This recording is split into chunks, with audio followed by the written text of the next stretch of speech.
Hello everybody, my name is Jim and we are here for another Sponge Chat, this time with a very special guest, Sandy Millin. If you've read anything on my blog before, you've probably come across some things or some post in which I mentioned Sandy. Whether it's the post that I wrote after completing some of her tasks from her book Guilty Playbook 1, which if you haven't picked up and you haven't read, I highly suggest it. I don't know why I haven't reviewed it yet. I will review it. I've used it for myself and also with other teachers in training contexts, so quite useful. Now in this Sponge Chat, we got to speak about many things. As Sandy is an internationally renowned teacher, trainer and manager, we focused on these two aspects. We focused on teacher training and management. And it was really good to get her perspective on a number of things, some problem areas, if you will. And Sandy was also kind enough to share with us some pieces of advice for those of us that are looking to move into these positions. And of course, we ended up with some book recommendations. I really enjoyed speaking to Sandy. Sandy and I have been speaking on and off for a number of years now, and it was finally great to finally sit down with her and speak about things that we're really interested in. So I do hope that you enjoyed this. If you do enjoy this, please leave us a comment. Feel free to get in touch with me either on YouTube, on LinkedIn, or through the blog itself. And I look forward to hearing what you have to say. Okay? All right, everybody. Take care. Bye.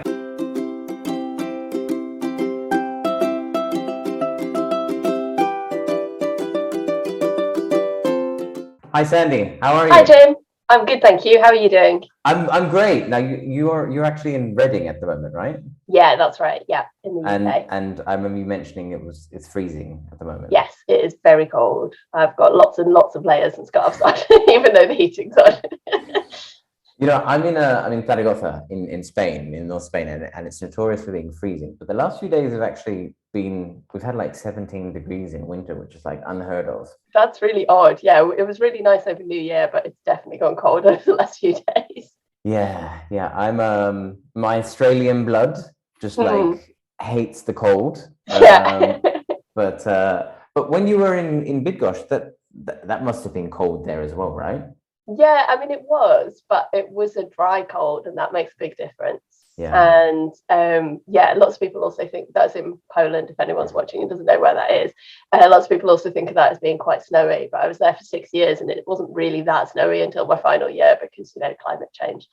So it's been cold, but it's not as cold as I was expecting before I got there. So yeah. Yeah. Well, no, weather aside, it's lovely to have you here, and thank you very much for taking the time out of your schedule to be here with me. So I mean, Sponge Chats, why are we actually here? Well, it must have been about 2 years ago now. I received an email from someone. They were asking, how did I get into teacher training? And I realized that every teacher trainer has sort of a different path. Everyone goes on it's a bit different for everyone. And since then, I've started the Sponge Chats, and now it's sort of spread out to looking at materials, writers, editors, everything. But it's great to have you here because one, you have two of the sort of the specialisms, if you will, that are really interesting for me, and that's teacher training and EOT management. And so I'm hoping that these Sponge Chats provide the incentives or some information really for EOT professionals that are they've started their career in EOT, and perhaps they're looking for something extra to do, or maybe they're looking for that progression. So hopefully this provides some information that they can use. So without further ado, let's get into it. I'm going to start with a big question. I always start with a big question, and my question is, who is Sandy Millin? Okay. That is a big question. Big question, right? So I have been an English teacher now since 2008, although I did a bit of volunteering before I finished uni. And I did my CELTA course in my final year of uni because I knew that I wanted to go abroad and teach English, and I've never regretted that decision at all. Wow. As part of my kind of growth as a teacher, I got really into blogging and Twitter and online professional development, and that's had a massive influence on what I do. So I think one of the things of who I am is a blogger, and I think that's how a lot of people kind of come across me if they've heard my name before. I've also been a trainer and a manager for the last few years, and I've just recently gone freelance. So now I'm doing freelance teacher training, freelance methodology writing. I've got some editing coming up. I've got some materials writing that I'm doing for English for teachers. So lots of different kind of strings to my professional bow. And then personally, I'm really into reading and films and learning languages. I love learning languages. I'm a bit addicted, although I've kind of stopped since I moved back to the UK a few weeks ago. And that all kind of feeds into just my professional curiosity generally, and traveling as well. Yeah. Interesting. You mentioned that you've just recently gone freelance, and I've been speaking to quite a number of freelancers recently. And it seems to be an interesting game going freelance. You need to kind of, obviously this wasn't one of the questions that we had, but it's fine. But it seems to be something that, like, if you're going to go freelance, you need to really consider, how you're going to do it, and the financial aspect and the time aspect, and if you want holidays, it seems like a bit of a headache. I think that it can be a headache. I think this is where, so when I was teaching, when I first started my blog, a lot of people asked me why was I doing that, and I always thought of it as somewhere down the line as this is my professional portfolio, right. And this is what will show off who I am as a teacher and what I do. And it's actually grown well beyond my wildest dreams. Like, I couldn't have imagined the kind of reach that it has now, and the awareness that people have of it. But because of my blog, that's meant that as I've gone freelance, because I announced that I was going freelance on my blog, I've actually had a fair amount of job offers through it, or people have suggested, we see that you're freelance, would you like to work with us? So building up that professional profile over a number of years before I went freelance has actually really benefited me now, because it has meant, touch wood, that I haven't had to look for that much work at the moment. Right. But I am also in quite a privileged position that I have some savings behind me. I'm living with somebody else, and we can share costs of living. So I don't have to immediately go freelance and support a family, or I don't have to be concerned about managing my income in that way, because I think that is a big decision. And I think from what I know of a lot of freelancers who are in a similar position to me, where you're going in to teach training, for example, it's something that you've kind of been doing on the side for a while, and then you stop your full-time job and make it full-time. So I've been doing freelance materials writing for it's 2022 now, January 2022 as we're recording this. I've been doing freelance materials writing since, and editing and feedback and things, since about 2014, I think 2013. Wow. I've been doing conference presentations. I started teaching full-time in 2008. I did my first conference presentation in 2010. So I've been doing bits and pieces of things that lead towards teacher training since very early on in my career. And it's only 12 years into my career, or 13 years into my career, that I've gone fully freelance, but it is something that I've been doing on the side for quite a long time. Interesting that you mentioned the blog. I mean, I was presenting at Innovate EOT, and it was on blogging. And one of my reason was to encourage more teachers to blog. From the development aspect predominantly, but also from that employment aspect, like you said, the online profile and portfolio. It got me my job working with Cambridge. You know what I mean? Like, it's not that it was just a blog. Obviously, there were other things. But, but it certainly helped. And I think the other thing as well is it sets up these conversations like this. So I met you because you commented on my blog, and and we interacted through the blogs first before we did anything else. And I think the networking potential of a blog as well is really important, but you can't just write it. You have to share it. You have to tell people it exists. And I think that's one thing people are scared of, is marketing themselves. But actually, that is to some extent, that's the world we live in. There's so much content out there. If you don't tell people about it, how will they ever know it's there? But then you want to, you need to be lucky as well with the people that are getting in touch with you to share it, for example, and working with other people to create, to work together on collaborative projects. That means that with freelancing, with blogging, with networking, whatever you're doing, that means that you're building on your audience and their audience in a very marketing speak kind of a way. But that's what you've got to do if you want to have work. If you want people to know that you exist, you have to tell people that you exist. There's no point just writing it and leaving it there, because people might find it, especially if you write something that is clickbaity in some way or useful. But there's so much content out there, producing more, sharing more. There's enough of a market for all of us. We just have to tell people that we exist, and we have to tell people that other people exist as well. That's why I was really grateful when you were talking about my books, for example. Because that's one of the things, is that I'm I've self-published the books. I don't have a publisher behind me. I've got to tell people about it, but I also have to hope that other people will then pass on the message of, here's this book, I've used it, it's useful. Building that community, building that network, and sharing ideas, I think, is super important. Definitely. Okay, brilliant. So I completely agree. Like you mentioned, sharing things, and some, like, I've heard comments that they said that blogging, you just put something there and it just stays there. But I disagree that it's like this static thing. Like I find them so dialogic in a sense.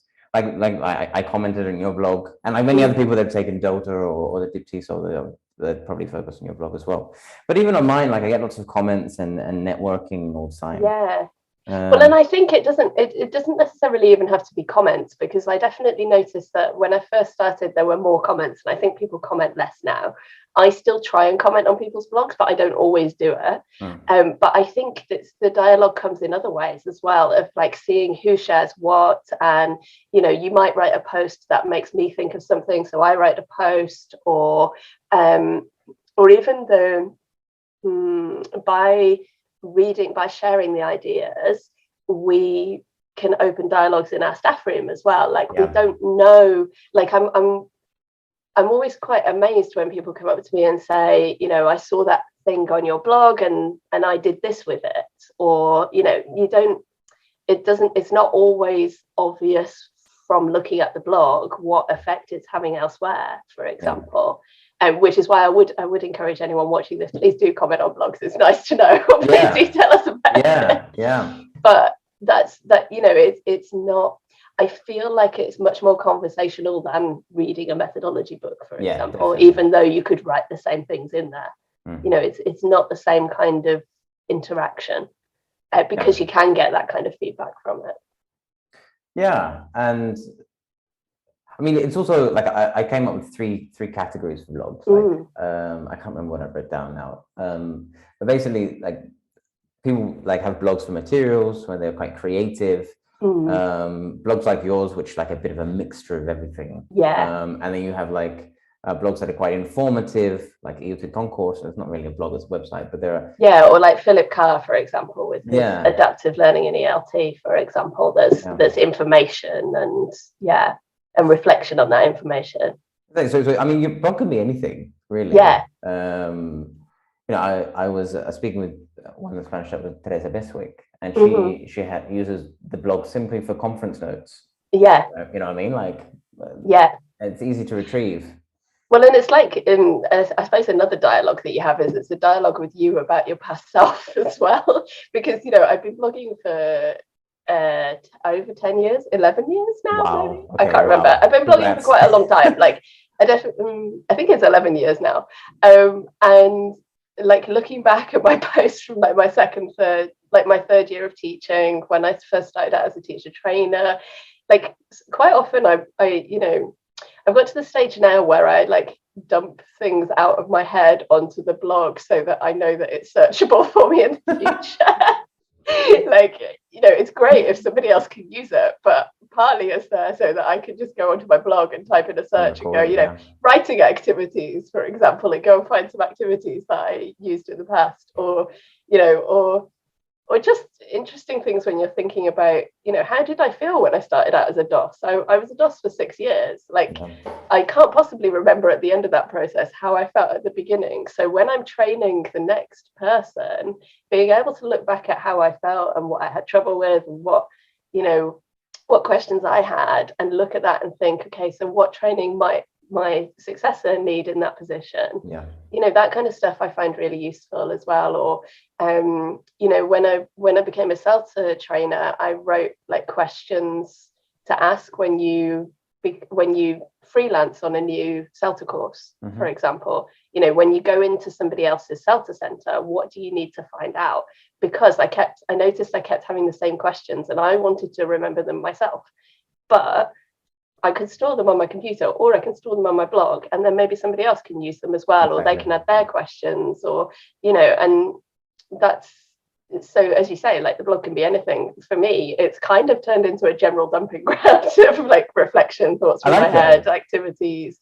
That's one of the reasons why there's such a range of stuff on there, because I do a range of stuff.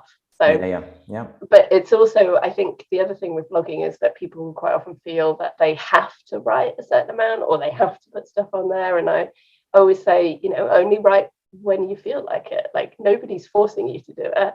Do it when you've got something you want to say or want to share or want to store. And your blog then can reflect your teaching self, if you're using it for teaching, or your personality. Or I have personal reflections on there as well about living abroad, working abroad, accessing medical care abroad, all of the aspects of being an ELT professional who lives in other countries. And so like over time my blog has evolved a lot as well, like above and beyond what I thought it would be at the beginning. And I guess the same has probably happened for your blog as well, like, because I followed it fairly early on, so I've seen it change and develop as you've gone through time. It's definitely, I mean, when I started, it was really, I wanted just to put some reflections up there on Delta. And it is what it is now. It's something else. But I like what you said about dumping. Like, I do a lot of reviews, and I do the reviews because I want other people to read the books, or to look at these insights. But mainly it's so that I can sort of synthesize what I've read and put there, and I go back and look at it later and think, oh, that's what I said, that's what I read. Yeah. Or you can search a book and go, what did I actually learn from that book? Yeah. It's important to do. So yeah. Okay, we've got way off topic. So let's come back. Okay, so let's focus on teacher training first. And I mean, we can talk about management at the same time. Why move into these positions? What was I suppose first, before that, did you actually want to move into teacher training? And then how did that actually occur? Yeah, so I think, so the first school that I worked at was very, very development focused. And a lot of the teachers there did, so the school itself had its own one-day local conference. But there were also local conferences at another school. So I was working in Brno in the Czech Republic. Right. There was another school in Brno that had local conferences that I still go back and present at now at both of the schools. Bratislava had local conferences, Prague had local conferences, like just one-day events. Yeah. So right from the beginning of my teaching career, I was seeing teachers like me presenting at those conferences. So my first experiences of things that could be called teacher training were presenting at those conferences. But we also had weekly workshops, and the weekly workshops weren't just from the management or from the most experienced teachers. There were workshops from lots of teachers. And so again, I could see this is something that I could do. And so once I'd done a conference presentation or two, and I was getting really into blogging, and it was 2010, 2011, so there was lots of stuff about using the internet in teaching, this kind of thing that I was getting really interested in at that point. I was like, right, I've learned these things. I want to share these with other people. So it was a sharing thing. And I never thought about it as teacher training. It was just like, I know about these things. I want to tell other people about them. And then when I moved on to my next job, that was a school that had CELTA and Delta courses. So I occasionally did presentations about online professional development because I was really into that. I started attending international conferences like IATEFL. And again, I started presenting at those conferences because, again, I could see this is people like me do this. Yeah.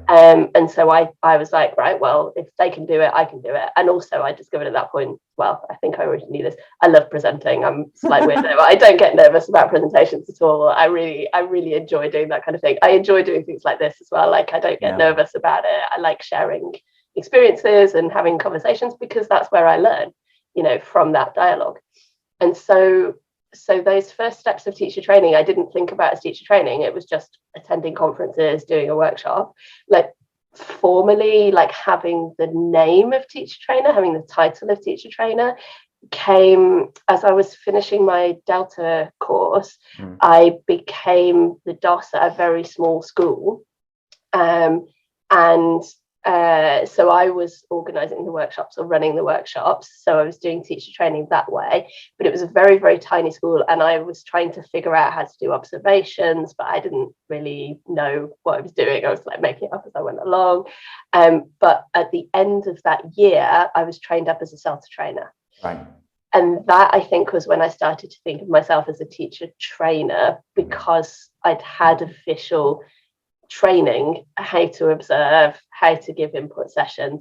And I had, when you train up as a CELTA trainer, you have to observe a whole CELTA course. And that is an immense privilege, just watching other people teach, watching people teach, watching people train. And the amount of reflection you do about, do I do this? Is this how I want to do it? And also when you have to give feedback to teachers about teaching, you then have to think about, okay, I know that that's not working, but why isn't it working? What advice can I give them? Or I can see that's successful, but why is it successful? How can I draw something from this that I can tell the other trainees, look at this, look at what Jim's just done in his lesson. How can you do something similar? And so that reflection process, I think, is when I really started to think about teacher training. And then I did an intensive year of CELTA training, all over the world. And that I was a teacher trainer. I didn't have any other strings to my bow that year. And then I became a DOS. So I went into the management side of it. And so teacher training in a very highly development focused school. Yeah. The school that I was working at, IH Bydgoszcz, International House Bydgoszcz in Poland, is kind of a hothouse school for people who've just finished their initial teacher training. So for 6 years, I was working with first, second, third year teachers and helping them really intensively with their development.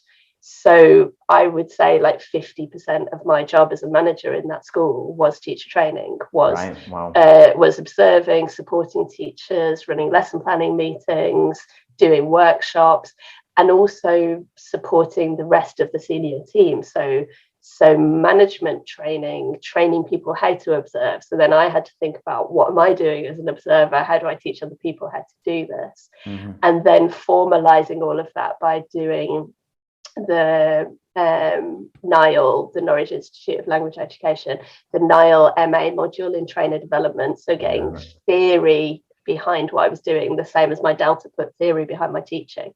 So I don't know if that answers your question or not, but over time, it went from kind of really small drips to that being the main thing that I'm doing and that I'm interested in. And I'm doing materials writing at the moment, but the materials I'm writing are for teachers to improve their English.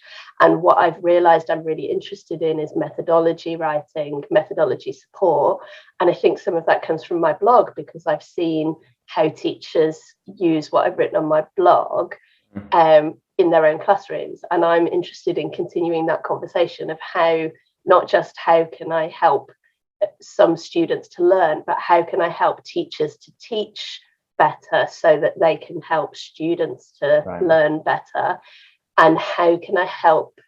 I think ultimately with my teaching and my training, I'm always thinking about confidence. How can I help teachers to feel more confident in their teaching skills and in their language awareness? You know, as somebody who has had English for your entire life, your awareness of how your own language works, or as somebody who's learned English as a second language, your awareness of, you know, how the language can fit together, does fit together, might be used in different situations. And I think over time it's built up and built up until that has become what I do. You know, and actually the teaching, I would still like to teach, because I think it's really important that trainers still teach, that they're not just, you know, preaching about something they did 20 years ago. The old days. No? Yeah, exactly. This is how teaching worked when I was in the classroom 20 years ago. Like, I would still like to have teaching in my portfolio, but it's not in there at the moment. But training, I think, is what I'm really fascinated by. I'm really like supporting teachers, helping teachers, because I think so many teachers don't get support. That I think being able to make that available to them for affordable prices in accessible situations without requiring lots of time, I think that's something that I really want to do and that I'm really interested in doing. Yeah, I mean, I know a lot of schools pay off the teacher training position, or even teacher training in general, for the cost side of things. But the benefits of training and development are, it's not only for just the teachers and their skills. You're looking at learners and success rates, and however you measure success, but it's also retention of teachers and having good staff. And I think also the atmosphere in the school, like when teachers feel valued, there's so much more of a positive atmosphere in the school. Like, you could walk into our school in Poland and you knew that people wanted to be there. They weren't just there because they needed to earn money. They were there because they wanted to learn, they wanted to be better teachers. And like, I think that being a teacher, you do care about students, but having support from the institutions, the organizations that you're working with, to give you the mental space to care for your students and to care for yourself, to care for your own well-being, I think is really important. And that teacher development is good for everybody. You know, it's good for the administration, because they can say to the students, you know, our teachers are learning all the time, they're getting better and better, they're being developed. It's, you know, so it's good for the marketing. It's good for teacher retention, as you say. It's easier. You don't have to keep recruiting if the teachers don't keep leaving. Exactly, right. And it, you know, it's in many ways it's cheaper to have a teacher that you train than it is to get somebody in and, you know, and just leave them to it. You know, it's better value for money for the organization from a management point of view as well, which sounds really mercenary, but, you know, there are many different aspects to it, apart from the fact that there's so much to learn in teaching. Why would you want to stop? That's why I enjoy it so much as well. Yeah, I mean, I've moved in, like, this is my first year as a DOS now as well. And it's a completely different ballgame. I mean, there's many sort of, you know, especially maybe when I was a teacher training position and assistant DOS. Now I'm a full-time DOS, and I can see how the teacher training role falls into the DOS as well. Like, we're quite a small academy, so small academies, you know, a bit of everything, right? But learning so much still about teacher training, because this year I'm working, or the past 2 years I've been working predominantly with what we might call junior teachers, or developing. Early career teachers. Early career teachers. Yeah. Which is quite different to working in my first school, which I was a teacher training, and we had a staff of 36 teachers and quite a range. So that was quite difficult. But now, working with this group, but also looking at the management aspect, I'm learning so much, and there's still so many blog posts, so many words. Yeah, exactly. There's so many things to write about. Yeah. I think that's why it's worth experimenting with different roles as well, because I learned, even though it seems like being a DOS or being a manager that you're removed from the classroom, you are removed from the classroom in some ways, but in another way, you get to look at a much wider range of classrooms. You get to see, if there is a development teacher training role, you get to see how lots of different teachers work, and that informs your own teaching. Like I would say that when I became a DOS, I didn't really know how to teach young learners and teens. Like I wasn't really confident with doing it. I'd done a course, but it hadn't really clicked. Right. And it was only in my first 2 years as a DOS of observing lots of people in the classroom and working with fantastic ADOSers, assistant directors of studies, that I really saw how they worked. I saw how they trained other people, and I thought, oh,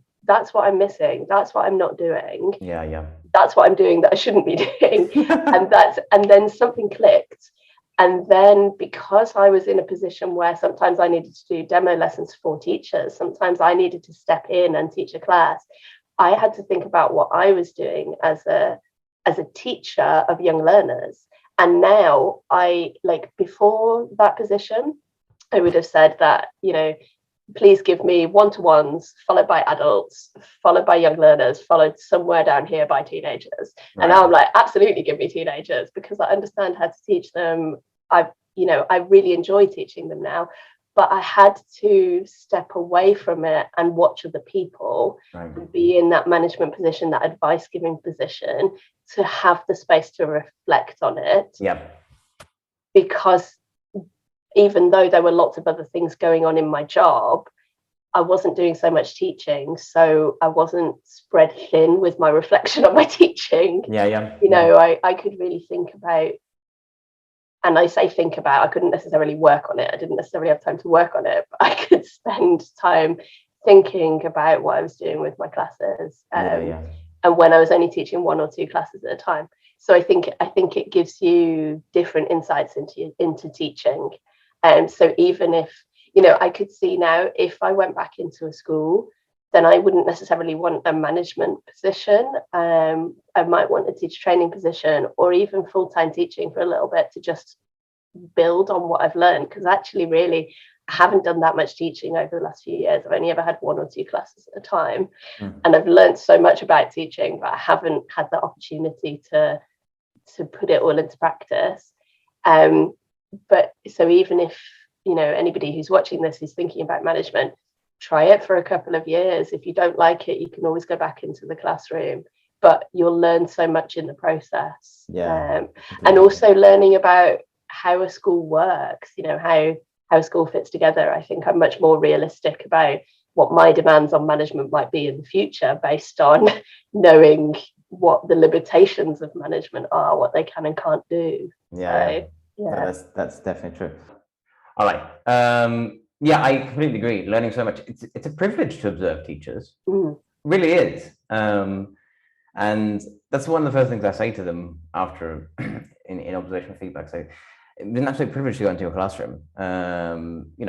I've learned so much about teaching from observing teachers. I think that's I always say thank you to them, and they're like, but I didn't have a choice. And I'm like, well, you did. You could say, get out of my classroom right now. Yeah. I mean, that might not go down well in the long term, but you do have a choice. Yeah. But equally, I do want to say thank you, because as you say, I learned so much. And I think that's really important to communicate to the teachers, to think about their stress levels with observations, because it is stressful having another person in the room. I do think Zoom has shifted things slightly, because observing people on Zoom, you can disappear. Yeah. Like people can forget that you're there. But the talking to people about observations before they happen, and really emphasizing to them that at our school, observation is developmental. The intention of observation is for you to learn more about teaching. Yeah. I am here to serve you as an observer, to look at things that you can't necessarily see by yourself. So I'm not here to say you're a bad teacher, get out. And I think being really, I guess this is another thing that I've learned through management and teacher training over the last few years. I think so many communication problems are affected or caused because people have different expectations. Yeah. And so really, really, all the way through any process, any project, managing expectations and being clear about or checking that your expectations match the expectations of the other people involved. Yeah. And I think that's true of anything you do, of management, of training, of working on a book project, of, laying that out right at the beginning. And with observations, laying out the expectation that, I'm not coming in to see a perfect or singing or dancing lesson, because if I do that, A, you're in the wrong job. B, something weird has happened. Yeah. Maybe you've taught it before and you're doing it again. Like, I'm here because I want to help you develop as a teacher. And you need people to see your teaching from the outside. You can't do that completely by yourself. And that's true in any role. You need external feedback to improve. So yeah. That's actually that ties in quite nicely with what my next question is, the challenges of being a teacher trainer or a manager. And one for me is dealing with negative stigma towards observations, and that's mainly because of previous teachers' previous experiences with observations that have been perhaps more evaluative than sort of developmental, and trying to break down that stigma and saying, look, okay, I'm not looking for performance, I'm looking for you teaching how you teach, right? Yeah. In fact, it's better if you choose your worst class for me. Yeah. I mean, but teachers still feel, and I understand, I've been in their positions before, but teachers still, they want to choose their best class. I'm like, are you sure? Because, your smart goal for this term focuses on a different class. Yeah. Why am I not looking at that class, right? Yeah. So, but what other challenges have you sort of come across as a trainer or a manager? And how did you deal with those? I think the biggest challenges that I've found are connected to expectations. And it can be expectations of the trainee towards the course or expectations of the trainee about themselves. Right. So very often on a CELTA course, you might have somebody who has quite a lot of experience, maybe 20 years of experience, coming onto a CELTA course now. Although it is a pre-service course now, I think the statistics are that around about 50% of people who do a CELTA course have prior experience. Right. And a lot of people have a lot of prior experience. Yeah. So they come onto this course with their knowledge of how they are in the classroom, their knowledge of routines, their knowledge of things that work, things that don't work. And many people learn from this. Many people are coming onto the course because they want to learn. But some trainees come onto the course and they expect to kind of be rubber stamped, validated. Everything I was doing is fine. And as soon as they get feedback that doesn't match up with their own perceptions of themselves as a teacher, they kick back, they push back. And I've had trainees shout at me. I've had trainees, storm out of a room. I've had trainees cry. And I think and also, within observations in the school or giving feedback from students, when you have negative feedback and you have to talk to a teacher and pass on that feedback and talk about what you're going to do about it. I think over time, what I've learned to do is, firstly, I have learned to not let my emotions get involved. So if somebody starts shouting at me, in the past, I would have shouted back at them. And now I have to think about the fact that they've only just heard this information. I think a lot of the time now it's about putting myself in their shoes. Okay, if somebody had said that to me at this stage in my career, how would I feel? Giving people the chance to get angry and just let them work through that. Giving people the chance to get upset and just let them work through that. And don't rise to it, don't respond to it. Just give them space to be emotional about things first. Yeah. Because 90% of the time, a few minutes later, the next day, they will come and apologize to you and say, I'm really sorry. And they realize that that wasn't acceptable behavior to shout at somebody, for example, but they were just so emotionally caught up, and that's their emotional reaction to it. And I think understanding that those emotions are not personal, they're not directed at you. Yeah. They're directed at the information and the frustration that people can feel with themselves. For example, you know, I hate being told off. I absolutely hate it when somebody tells me off for something. And I still get emotional about it. You know, I'm 36, you know, I shouldn't get emotional about these. But somebody tells me off, and my immediate reaction is probably going to be to cry or to get angry at them and say, you know, what right have you got to tell me off for this? And I just have to remember that I have those emotional reactions too. And what I need is either I need to take a few deep breaths and go, is it really that important? Is it worth crying about? Is it worth getting angry about? Yeah. Or I need the other person to give me space to react. And then for me to just calm down and go, okay, the emotions are done now. Let's deal with the rational part of what do we actually do about this situation? What changes do I need to make? What changes do they need to make? And I think that's been the biggest learning curve for me, is just learning how people react to good news or bad news, allowing people to have emotional reactions and not diving in there, not just jumping in and going, well, why are you crying? It's, you know, why are you getting angry about this? Just saying, okay, be angry. Yeah. Right, okay, you've got that out of your system. Let's move on. What can we do next? I think that's a really, really important thing. And one thing that I learned, especially my first year when I was my first year of teacher training, dealing with the reactions, especially when you're delivering negative feedback, right? Yeah.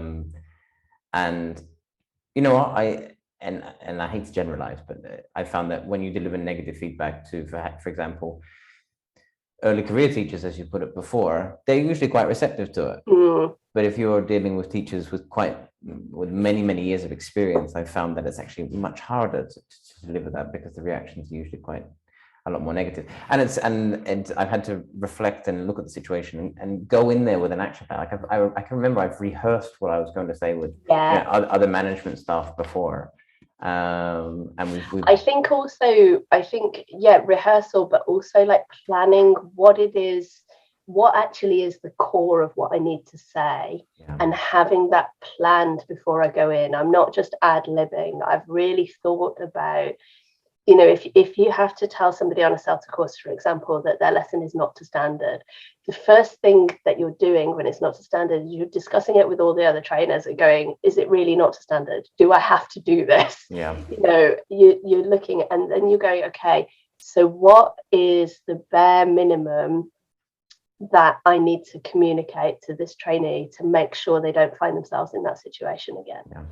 What is the one key message? But making sure that everything you're communicating is about the actions, not the person. Not the person as well. Yeah. And I think that shift of, rather than you are, but you did, or even I saw, I think those little shifts in the language that you use and the way that you frame things can make a really big difference. Because if I say to you, you are, your immediate response is, no, I'm not. Yeah.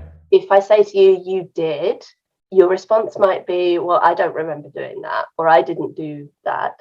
If the response is, if I say I saw, it's a lot harder for you to argue with that. Because I might say I saw, and you might say you didn't, but then you're then querying me as a person.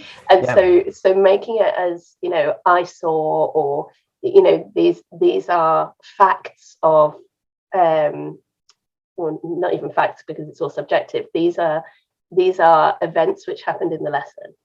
Yeah. Okay, what conclusions can we draw from those events? I think that's, again, it's that removing the emotion from the situation and making it a professional exchange rather than a personal attack or a personal exchange. And I think I think that by the time I finished in my management position, I would like to think that I can now deliver that negative feedback, and not have people blow up at me or have an emotional reaction to it, which was definitely not true when I started. And again, something that I always say to anybody I'm working with is, I'm learning too. You need to give me feedback. And I think being open about the learning process and saying, if they have blown up at you, if you have got some kind of relationship with them, and saying to them, okay, obviously the way that not at that point in time, the next day, a couple of days later, obviously the way that I gave feedback to you didn't work. I'm a learning tutor. Please, can you give me feedback on my feedback? Yeah. What could I change to be more effective in the future? And and it's that kind of feedback that I've had from trainees, having that open relationship with trainees, with staff as well, saying, I'm a learning DOS. Unless you give me feedback, I can't get better as a DOS. So please don't just whisper in the staff room about the things you don't like about what I'm doing. Come and tell me so that I can do them better and things can change. And I'm not promising that I'll get them right or that I'll change all the things that you say, but unless you tell me, it definitely won't change, because I won't realize. Exactly. I think that's one important thing that I've tried to implement, is actively seeking opportunities for my teachers to give me feedback as a DOS and as a trainer, rather than just waiting. Like, for example, at the end of every term, we send out a questionnaire to all teachers, and it's anonymous. And most of the teachers, they go through and they're fairly serious about it, but in their comments they just say, oh, nothing to comment. But we've had a few things that have come up and I was like, oh, I didn't actually think about that.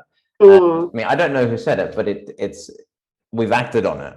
And I think if you, not only if you give teachers that chance to give you that feedback, you can get better, but you can also show them that you're reacting to their needs and wants, right? And that's quite good. And I think it's also about modeling the reflective process, as teacher trainers and managers, we model what it is we want our teachers to do.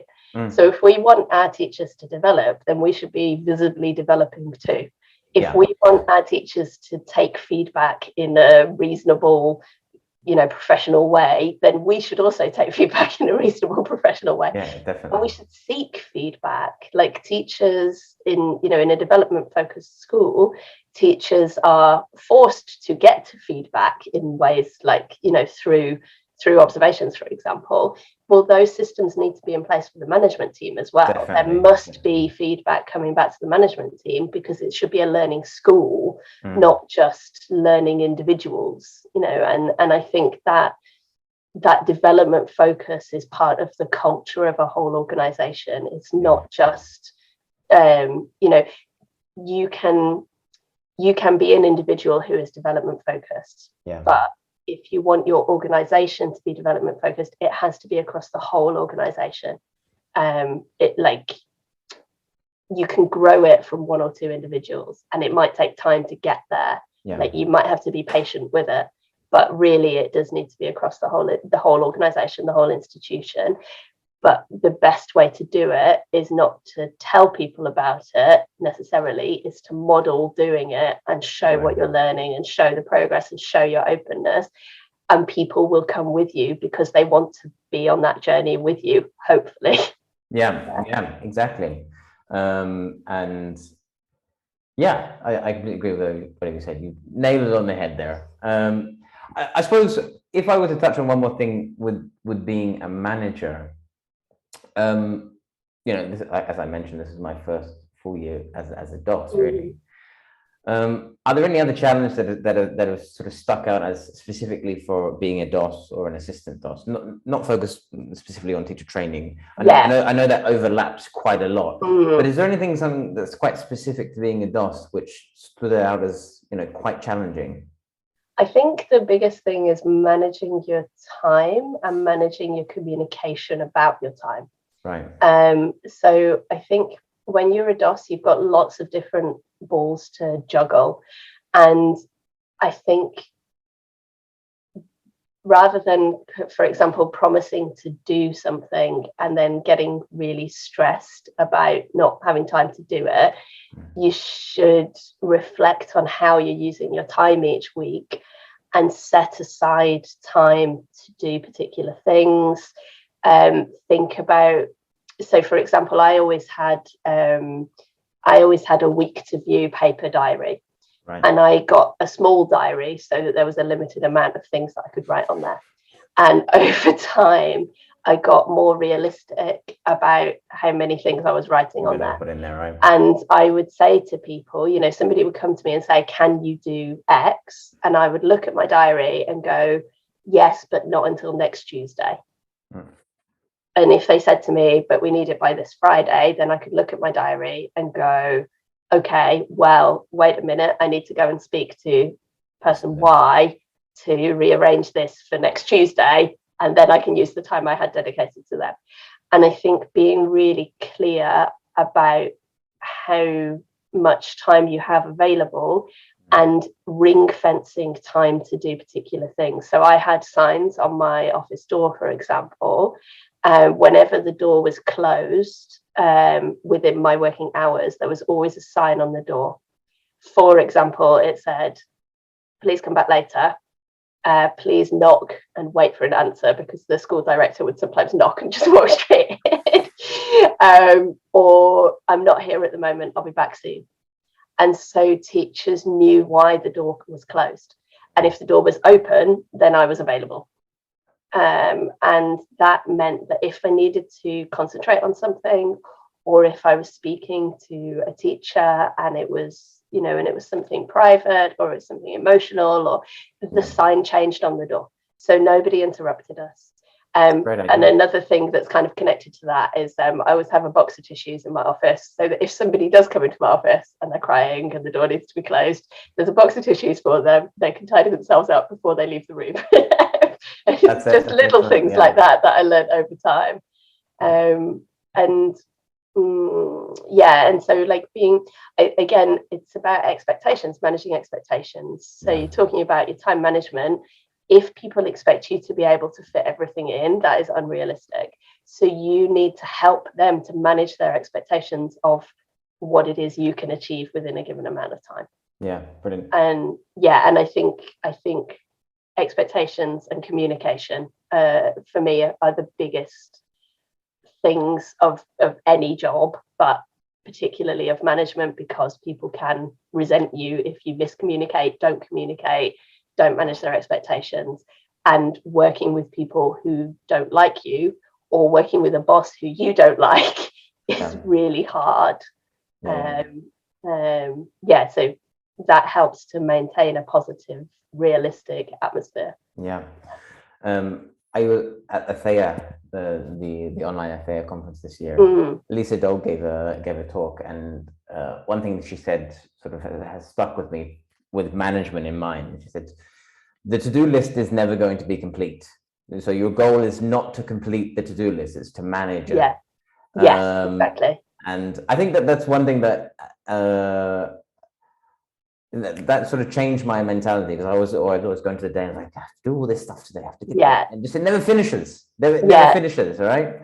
But it's now I have, very similar to you, although my diary is like an A4 page, so it's a bit bigger. But I write like the 5 or 6 things I need to do in the day, and I tick them off. And I found that that's much less stressful. Yes. You know, it's and things do get done. But you're never going to finish everything. But they do get. Well, I think that's the same. That's related to the idea of we need to know when we've finished things. And as you say, the to-do list will never be finished. But I can reflect on, what have I done today? What have I done this week? Right. What are the small things that I have done? You know, what are the what have I actually achieved? What can I feel good about achieving? And how do I need to adjust my expectations of what I can achieve in the future? Right. Yeah. Really important. Yeah. Okay, well, let's say that we've got an ELT professional, a teacher that is perhaps looking to move into teacher training. or into ELT management. Maybe it's an assistant DOS, level coordinator, or a DOS. Yeah. What advice would you give to these teachers? Yeah, I think so. The first thing is make sure that you are developing professionally, because in both of those positions, you need to know a bit more than the teachers that you're working with. Yeah. So make sure that you do. Make sure that you can demonstrate that you have progressed in your own teaching. There are lots of different ways you can do it. You can do it through courses, but you can also do it informally through something like a blog, or, you know, by being able to talk about the ELT magazine that you subscribe to, or whatever it is, by attending conferences. Then I would say look around for the small opportunities that you have to try things out. So as I mentioned with teacher training, that I presented at conferences, or even doing a workshop at your own school, for example. So experiment with small things. Ask people if you can do peer observations, for example, and get practice at doing those things. Yeah.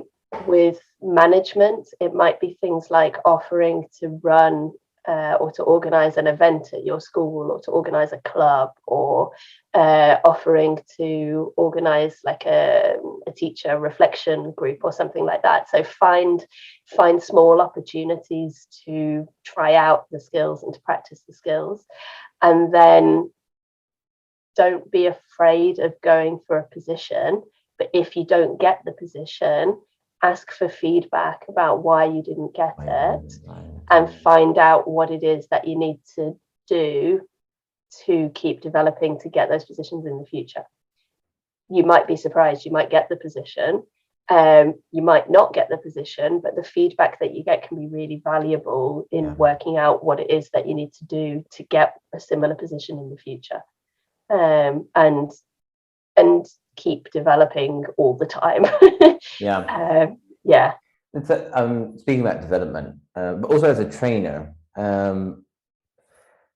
would you say that to be a trainer and to be able to deliver feedback effectively, that you need to have received quite a lot? Now, the thing I'm trying to get to is, do you think a Delta or a DipTESOL or a diploma-level course prepares teachers to be trainers? Or I think it can. I think, but I think this is the question of who are you training, why are you training them, and it's so. I think that you don't need a DipTESOL or a Delta or a Diploma-level course to be a teacher trainer, but I think if you have those courses, you can be a better teacher trainer. I think you can because unless you've managed to get that methodology from somewhere else, unless you've managed to get that feedback from somewhere else, which is quite unlikely, I think, in a lot of situations, the amount that I developed as a teacher during my Delta, I hated my Delta course. I found it incredibly stressful. I found it very isolating because I was the only person doing it at my school. That's one of the reasons there's so much stuff about Delta on my blog, was because I couldn't find anything on the internet about doing Delta at that point. So I was like, right, well, I can't find it, so I'm going to share so that nobody else has to be in this situation. Like, I found that the whole experience to be really difficult during my first year. Then I had a break and I went back and did module 1. I was supposed to do it in June 2013, but there wasn't a sitting where I was. And actually that ended up being really good for me, because it meant I took a 4 or 5 month break, and then I came back to it and I spent like 9 or 10 weeks revising for it. And then I did my exam, and that was the only thing I was doing. I wasn't doing anything else. And then it was fine.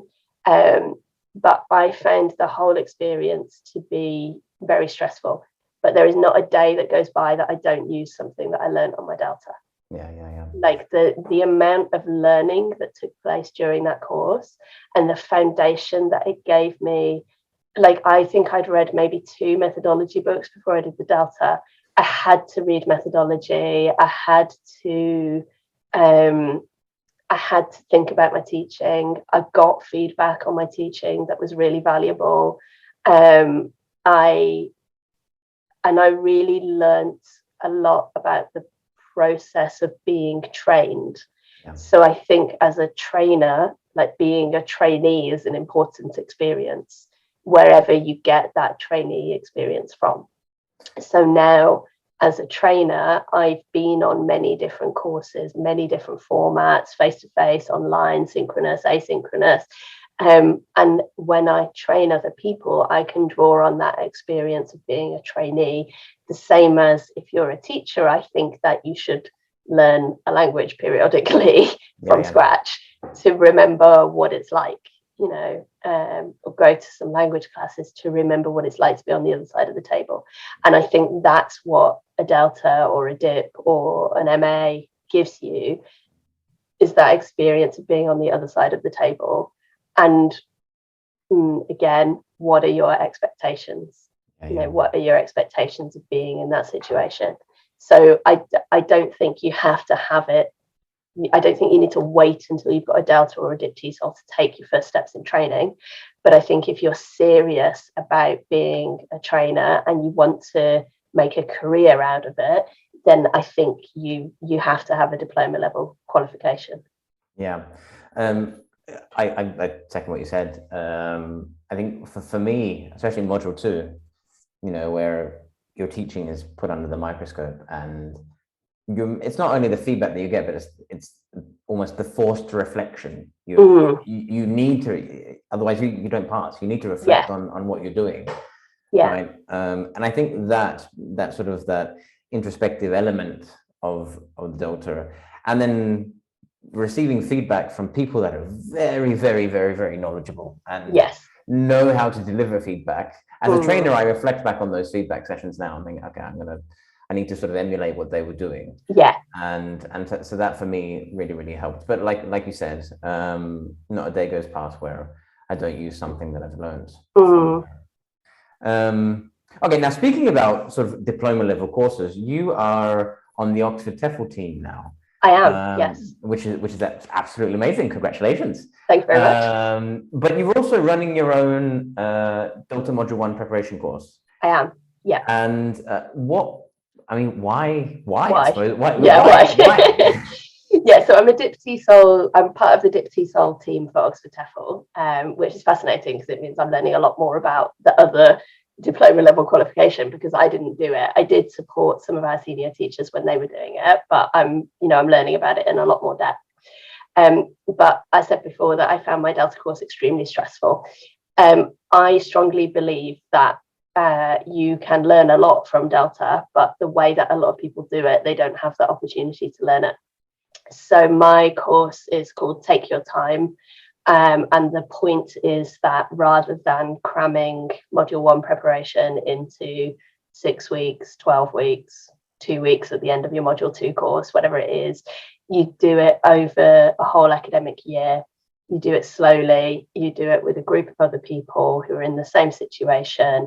And you really have time to absorb the information, to do the reading that you want to do, and to use what you have learned in your own classroom or in your own teaching situation, whatever it is.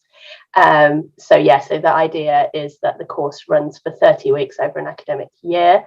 And the next course is starting in March 2022. So I'm taking applications for that. And there's also going to be a slightly more intensive course in the summer. But it's in the summer because I think a lot of Western Hemisphere teachers will be on holiday at that point in time. And so they're not trying to fit it around their teaching, but it's still more relaxed. It's still over 10 weeks. It's, it's synchronous. You don't have to find the time to self-study. There's a little bits of homework with every session, but a lot of it we're learning collaboratively as well, because I think what we said before, you learn from the conversations that you have with other people. And I think, again, a lot of Delta Module 1 courses that I know about, a lot of them are self-study, they're asynchronous, they're, here's some things to read, here's some videos to watch. People don't necessarily participate in forums. You don't get that dialogue, that conversation. And that's one of the things that I want the course to have. So at the moment, it's just module 1, but when my current cohort finishes in May, I'm planning to have module 3 ready to go. And then once that's finished, I can't be a module 2 tutor because I'm not a centre, but I want to have a kind of module 2 preparation course, like a kind of pre-course thing, so that when people go into the module 2, they know what to expect. They know what their expectations are. They've maybe had a go at doing an observed lesson. They know whether they're ready for the course. So basically the idea with the whole process is to remove the stress so that you can focus, you can use your brain on learning instead of on being stressed. That's absolutely brilliant. I mean, you mentioned that obviously Delta was just a bit of a very stressful time. I can definitely second that. I think for module 1, I did it over like my preparation. I did a short course with someone who had done Delta before, and that was quite collaborative. But the majority of it was self-study, and that was done over about 6 months, I think. But then I hear about people that do like an intensive Delta, like 3 months, like I think it's like 3 months or something like that. And I did my Delta over 2.5 years. Yeah. And I just don't know how you can synthesize that information. I don't know how you can reflect on practice in that short time. And also I don't know, unless you have to do it, I don't know why you would do that. Like my biggest recommendation for people with Delta, because I tried to do a distance Delta in a single year because I didn't know that you could space it out at that point in time. That's why there are Delta conversations on my blog, so that people can see different ways of doing the course. My biggest advice for people is do one module at a time and give yourself time to actually synthesize it. Like take your time, unless you have to have it for a particular position. There is no rush. There is plenty of time. Yeah, I completely agree. And I mean, I can understand the need to perhaps have that qualification, but if you're really looking at it to make the most out of it, and that's why I love the idea of your course, take your time. Because I mean, just specifically the module 1 exam is ginormous. The breadth of content in there is just insane. And to think that you can cram that in a month. Well, and this is why if you look at the Cambridge website, you can see the statistics for pass marks for all of their exams. If you look at Delta, there is a 40%, I think 30 to 40% fail rate for Delta module 1. That's huge. Which is huge. Why pay for the exam if you're not ready to take it? Like, pay for a course, take your time to learn it, and then do the exam and know that you're going to pass it, but also that you've learned all the stuff in the process. The exam is just the end point of it. Think about what you've actually learned over that period of time. Exactly. A bit of an off topic. What was your favorite module? If you had to choose one, what was your favorite module? I hated the whole thing. Like, honestly, I hated it. It triggered an illness that I've got for the rest of my life. So just generally, like, I think Delta is really useful, but you have to choose the way that you do it. And so I did not have a good Delta experience generally. Now from the outside, I actually think module 1 is great. I think the way that you can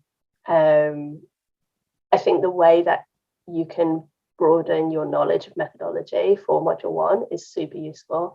I think the reflection on your teaching that you get from module 2 and the way that you can develop over the time, like see your development over the time and really dig in deep in 4 different topics for your lessons, I think is fantastic. And I think if you want to be a manager or a trainer, I think module 3 is really useful, thinking about how a syllabus fits together. So I think all of them have value, and I can see how they have value, but when you're in the middle of it, it can be easy to lose sight of that. But I've got 10 years on it now. I finished it like 9 years ago now. And it is a lot better in hindsight than it was when I was in the middle of it. Like, I wrote a blog post that's called because I was so stressed at one point. Now speaking about development, you obviously recommend even academic managers, teacher trainers to continue developing. How do you develop now? Because if I remember from our conversations, over the past few years, you're doing your MA, or you're completing part of the modules of the MA. I'm not sure. So I'm doing the module right now. My deadline is the end of January. I'm doing the materials writing assignments for a module with Niall, and then I have the dissertation afterwards. And I mentioned already that I'd done the trainer development, and because I had Delta, I got credit for that. So all of that together will be my MA. The reason that I wanted to do the MA was because it had been a really long time since I got external feedback from anybody, and I wanted that external feedback, that external development, and that push of somebody else telling me these are your deadlines. A lot of my development comes from trying new things. Like in the last 3 to 5 months, I've tried so many different things as a freelancer, and I've learned so much from those processes, just interacting with different kinds of teacher in different situations, for example. Also going to conferences. I watch some webinars, not so many. Reading methodology books. I generally have a methodology book on the go at any one time, and listening to some podcasts, although not quite as many as I used to, and being part of IATEFL. I'm on the materials writing SIG committee for IATEFL, and just having conversations with people. That's why, like, when you asked me to do the sponge chat, for example, I said yes, because I develop from people asking me questions and me going, I hadn't thought about that before. So yeah, like lots of different ways. I think the short answer to that is blogs and community and conferences. Yeah. No, but it's one of those things. I think I can see how some managers, when you move into a management position, they're like, oh, I don't have time for development. Because obviously you have no time. Yeah. I mean, obviously you develop through the job, but I do think there's always space for seeking something, whether, like you said, whether it's reading a blog post and reflecting on that, or sharing some experiences. But one of my favorite ways is reading. Okay. Yeah. Now I bought this years and years. I can't remember. I mean, it's only been out for 3 years. So well, 3 years. There we go. Yeah. 3 years. It feels like it's been a long time. Yeah. For those of you who don't know, this is Sandy's AOT Playbook 1. I got this. I think I was the first one to write a blog post about this. Yeah, you're still the only person to write a blog post about it. Yeah, nobody else has written a blog post. I know. You know, I have used this. Obviously, I've written quite a few blog posts in relation to the tasks in there, but I've actually used it within teacher training as well. Oh, brilliant! But I've given tasks from this to teachers, and they've done them, and then we've used that, and then we've spoken about them in our sort of feedback sessions. And so this is one book that I would recommend, not only for teachers but for trainers. Thank you.